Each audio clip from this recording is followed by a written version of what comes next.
Researchers have a new aim at cancer studies. The discovery was published on Nature Review, December 2008.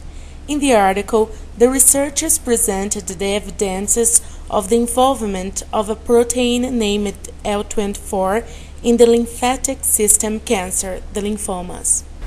Well, in this paper by Maria Barna and Eduardo Rego from the University of San Francisco and with our group here in Ribeirão Preto, we have analyzed the importance of a ribosomal protein called L24 in the MYC oncogenic potential. Basically, MYC is involved in a group of non-Hodgkin lymphomas, and its altered expression caused by a chromosomal translocation leads to superexpression of MYC and thus leading to the lymphoma. What we have shown in this paper is that MYC requires a normal L24 function in order to induce the malignant transformation.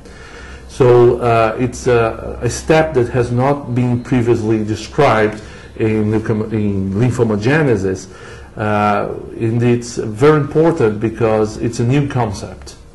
Okay. What does this work represent to cancer studies? Well, as I mentioned, the main contribution is a new concept. So far, we have been recording the malignant transformation in lymphomas as due to the genetic transformation of MYC, the superexpression of MYC.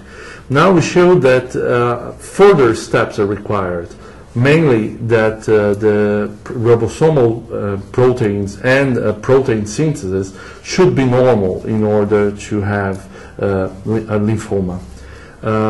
What we have done is, using a transgenic model of lymphoma in which this transgenic mice develop lymphoma, we create another model in which the L24 ribosomal protein is downregulated.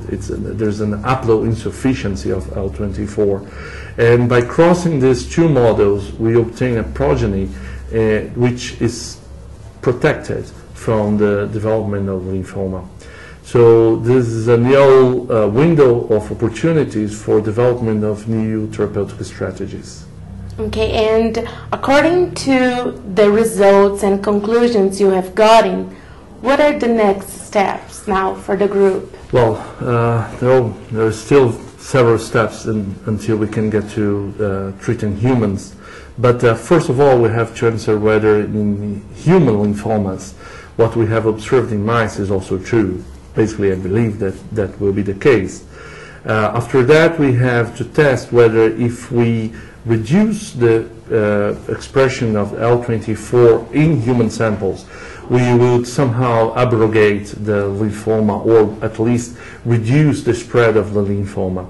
And finally, we would have to come up with some drug that could interfere with L24 function in the lymphoma.